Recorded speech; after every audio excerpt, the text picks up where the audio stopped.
Long before the modern world took shape, before nations drew their borders and technology connected humanity, there existed a city that believed it was destined to rule everything.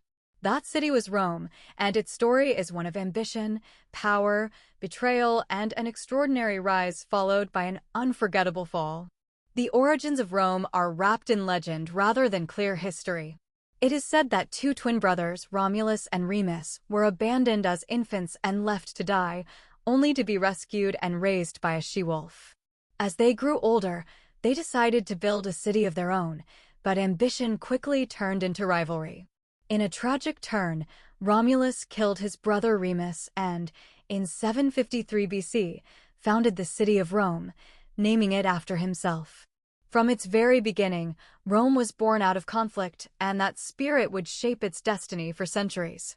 As Rome expanded, it moved away from the rule of kings and established a system known as the Republic. Power was no longer in the hands of a single ruler, but was shared among elected officials, including senators and consuls. While this system gave an appearance of fairness, it largely favored the wealthy elite. Even so, Rome's strength did not come from its political system alone, but from its disciplined and relentless military. With unmatched organization and determination, Roman armies conquered neighboring territories, gradually taking control of the entire Italian peninsula. Rome's hunger for expansion eventually led it into conflict with Carthage, a powerful city-state in North Africa. These wars, known as the Punic Wars, tested Rome like never before. One of Carthage's greatest generals, Hannibal, shocked the world by leading his army, complete with elephants, across the Alps to attack Rome from an unexpected direction.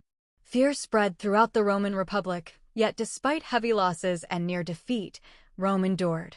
In the end, it emerged victorious, and this victory transformed Rome from a regional power into a dominant force across the Mediterranean.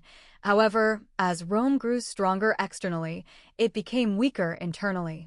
Wealth and power created deep divisions, and ambitious leaders began to challenge the authority of the Republic.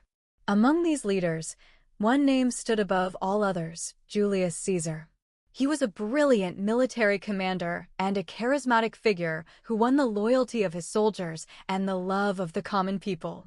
After conquering Gaul, he returned to Rome as a hero, but his success also made him a threat to the existing order. Roman law forbade any general from bringing his army into the city, yet Caesar defied this rule. When he crossed the Rubicon River with his troops, he effectively declared war on the Republic itself. The conflict that followed ended with Caesar's victory, and he soon became the most powerful man in Rome. Eventually, he declared himself dictator for life, a move that alarmed many senators who feared the end of the Republic. Their fears led to a conspiracy, and on the Ides of March in 44 BC, Caesar was assassinated in the Senate. The act was meant to save the Republic, but instead, it plunged Rome into chaos. Civil wars erupted once again, and from this turmoil emerged a young and determined leader named Octavian, who was Caesar's adopted son. Through strategy, patience, and ruthless determination, Octavian defeated his rivals and established himself as the sole ruler of Rome. He later took the name Augustus and became the first emperor, marking the official beginning of the Roman Empire. Under Augustus, Rome entered a period of stability and prosperity known as the Pax Romana, or Roman peace. For nearly 2 centuries, the empire experienced remarkable growth. Roads stretched across vast distances, connecting cities and enabling trade and communication on an unprecedented scale. Art, architecture, and culture flourished, and Rome became the center of a vast empire that spanned Europe, North Africa, and parts of Asia. Life in Rome was vibrant and complex, filled with both luxury and hardship.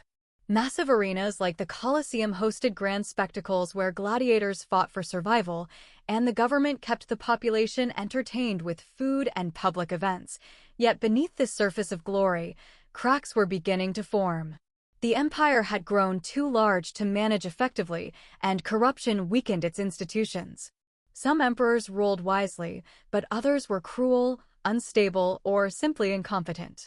Economic troubles mounted, and the once loyal army began to shift its allegiance, often supporting whoever promised them the most reward.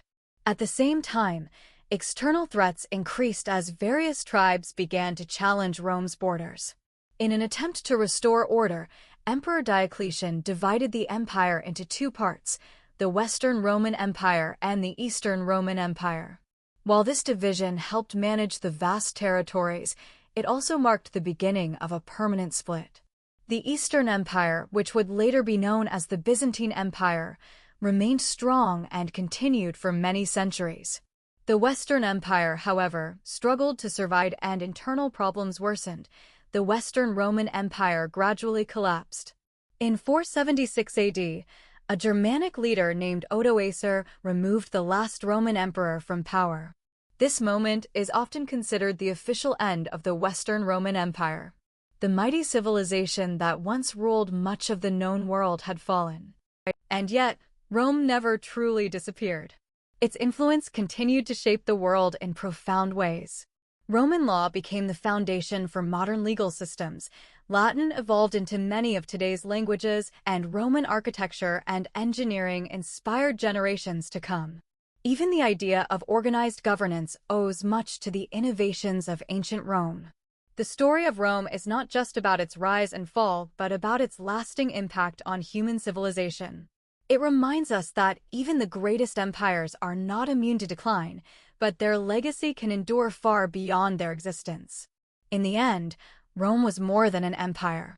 It was an idea, a force that shaped history and continues to live on in the world we know today.